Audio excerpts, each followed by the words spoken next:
We've talked to you about the steps you will undergo when purchasing a property in Portugal. But what happens after? We'll be covering all that and more in this video.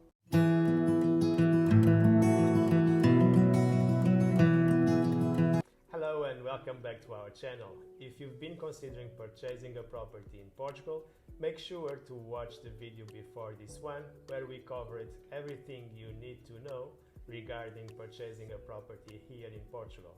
Let's now talk about all the steps you need to take after purchasing a property in Portugal. I am Rafael. And I am Mia. We're the founders of Portugal, a property advisory company that helps you buy properties like a local. We are experts in the matter and have been helping people buy properties mostly remotely here in Portugal since 2019. We post new videos every Sunday covering everything about moving to Portugal, purchasing property walkthroughs, live renovation updates and much more. So make sure to subscribe to our channel and hit the notification bell. The journey of purchasing property in Portugal rarely ends once you are handed the keys. Next step including additional paperwork, formalities, and sometimes complete renovations, refurbishing, and property management if you are not planning to live but rent out your property. Let's break down each one of these steps because failing to comply with property laws and regulations when you own a property can get you in trouble. Step 1. Multirisk insurance. This insurance is mandatory. It covers major hazards such as flood, fire, earthquake, liability of your fraction of the building, and so on. And how do you do that? Here are some major insurance companies in the Portuguese market. We have Zurich, Fidelidade, Ocidental Seguros. You can also get your multi-risk insurance from your bank, or if you would like to compare further via an insurance agent. Step 2. Change utilities under your name. If utilities are still connected, then you just kindly ask for the seller to give you an old bill so you can have all the data there to transfer the utilities to under your name. This is definitely the easiest way. Otherwise, you would need to go over all this process of dealing with different utility companies for water, electricity and gas, and ask for installing new meters, have the inspection done, and finally get everything set. Things sometimes can take longer than expected to get this done.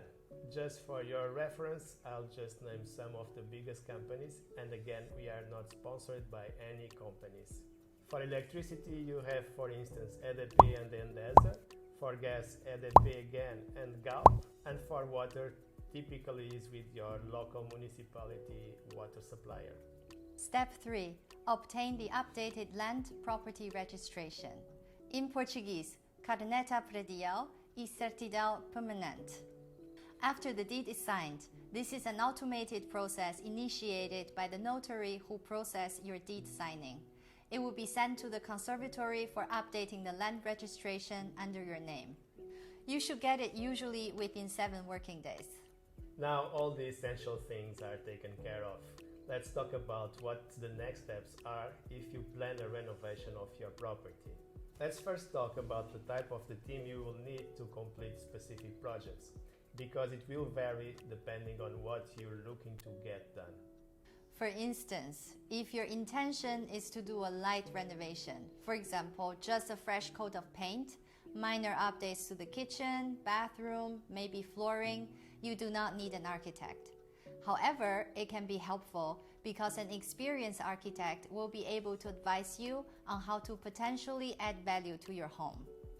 There is a misconception that the architects only really work on big projects, and this is not true. Architects work on projects of all sizes, big or small. If you plan to have a major renovation, such as changing the layout, adding extra bathrooms, updating the facade of your property, building an in-ground pool, or any other major thing, you will want to hire an experienced architect, and one important reason for that is because you will need approval for some of these changes from the City Hall. And an architect would know how to navigate and submit the necessary documents needed for this approval. To add just another layer of security and take it a step further, we recommend working with both an architect and engineer to ensure floor plans are feasible on both ends. Having them team up from the idea stage will prevent any hurdles in the future. Once you set the budget, the architect and the contractor will plan and execute accordingly to ensure they stay within your budget. In case your newly purchased property is an investment property and meant to be rented out, we always remind our clients that they will not be living there, so don't plan as if you are living there. This mindset usually brings things and plans way over the budget, and you really don't want to do that. Make sure to check out the video in the description below if you want to know more about how property renovations works in Portugal. Let's imagine the property now is ready to move in. You can either move in yourself or rent it out. You need to decide if you'll be renting it out furnished or unfurnished. Of course, if you plan to rent it out short term, you want to have the place furnished. One way to take it a step further is to hire an interior designer to decorate the place nicely and hire a professional photographer to capture the property in the best way possible. Airbnb stated that 6 out of 10 people choose their rentals strictly based on pictures. Bear in mind that short-term rental properties do require you to have a licença de alojamento local, which is basically a license allowing you to rent the property short-term. Long-term rentals, on the other hand, do not require this license. You can simply list and show the property yourself or hire an agency to take care of this for you. They will usually charge 1 to 1.5 months of rent as their fee once they have secured a tenant for you. And let's not forget about medium-term rentals, as they are an entirely separate group. And accordingly to the season, you can combine it with short-term rentals. This mid-term rental option really spiked during the pandemic, as remote working has become more common and many people are now able to work remotely overseas. Medium-term rentals are also great for people who are in the transitional stage of their permanent move or just use their property during a couple of months per year. If you have any questions, please drop them in the comments and we will get back to you as soon as possible. Also, let us know what other videos you would like to see from us. If you like our help with purchasing a property in Portugal, please contact us via email or schedule a complimentary discovery call using the link in the description below.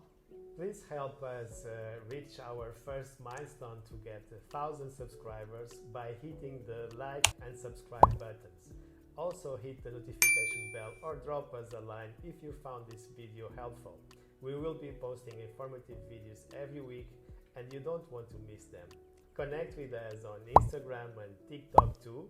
We are quite active on both. See you in the next one. Bye. Bye bye.